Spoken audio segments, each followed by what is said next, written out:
Ratchet Clank Rift Apart is the latest entry in a long-running series that I've enjoyed pretty much every single one of, so it's no surprise to learn that I enjoyed playing this game. I can't really say it's worth €80 though. I'll kind of get into that over the course of the review. So, I finished the game. It took me about 15 hours to beat and another 2 hours to platinum, mostly because of one incredibly badly designed trophy, but that's regardless. And I enjoyed playing it. It's one of those great games that when you're sitting playing it, the time flies away from you. You think you played it for about 2 hours and it's 4 o'clock in the morning kind of game. You know, like I played this in 2 to 3 hour chunks, and each time it felt I could just sit down and start playing it by the time I got to the end of it. And I got to do like 1 or 2 planets at a time. There's a lot of varied environments, and this is a gorgeous looking game. The seamless transitions through portals is fantastic. Combat is good fun. There's a huge and wide variety of weapons. The only reasons I say it wasn't worth 80 quid is that there's not really much replay value to it. There's a challenge mode like there is in other Ratchet Clank games where you can play through, get a bolt multiplier, and get upgraded versions of your weapons going from level 5 to level 10, for instance, but I just don't have the motivation to do it just to see new versions of weapons like I would have done when I was younger, when I had less games to play. Those challenge modes were even more welcomed. But yeah, like once you beat a planet, you can go back to it to look for collectibles and stuff, which will handily enough show up on your map, which doesn't here because I'm in Zircon's bar. But once you go back to find collectibles, like enemies don't respawn, so the planets kind of feel empty. They're big and nice to explore, but there's not really much to see.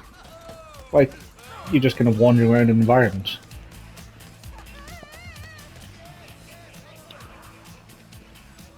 Sorry, just a small headset thing there. Like the environments are beautifully detailed, but then there's not really anything to do in them. Like the exception in this bar is that you can play the jukebox and you can dance in front of it.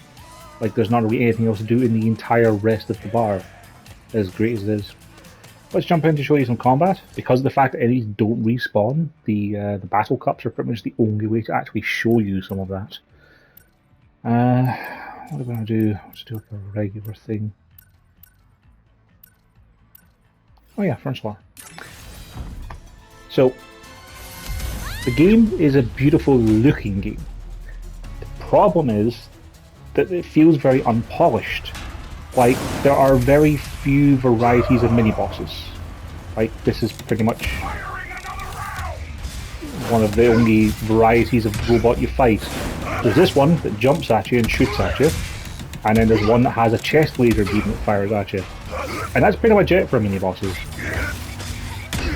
Like, you've also got a fun little dash, which has a fantastic graphical effect, but like, it's just not super... It's not super engaging fighting the same enemies over the course of the entire campaign.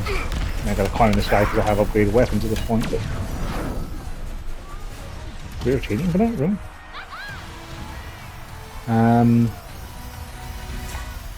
Like, there's a wide variety of small enemies to fight. You know, there's a lot of little critters to kill, and there's robots and pirates and all sorts. But the actual boss fights are pretty repetitive. Like, you're constantly fighting the same big robot that lasers.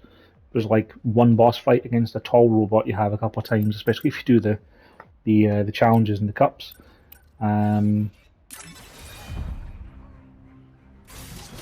Like, it's fun to play through when you're doing it. But again, like I can't see myself wanting to replay this.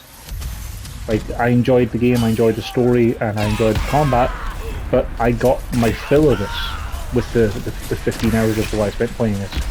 Like, I don't really have a desire to go back and play more of it. Like, it's perfectly fine and fun, but I mean, like, I'm doing a little bit here for the sake of the review, just to show you how it's like shooting bad guys in the face, but you know, that's pretty much all there is just doing the story again. And there's not really any reason to go after the collectibles again. Like, once you got all the armor pieces and upgrades and stuff, like, collecting them again in challenge mode just gives you 5,000 bolts, which is completely pointless, because you're swimming in hundreds of thousands of bolts at that point. So yeah, I can't recommend it for 80 quid. Like, I enjoyed it, the game made me laugh, and I had a good time with it, and I definitely recommend playing it, just not €80. It's just not worth that much to me. Like, now I'm done with it, I'm probably going to send it to one of my friends in the UK because I don't have anything to trade it in towards. So, I hope they enjoy it as well. But, yeah, it's perfectly fine. It's a good game. It's just not €80. And honestly, I have yet to play a game on this console that feels like it would be worth 80 quid. Except for maybe Persona 5 Royal. But, yeah. Anyway,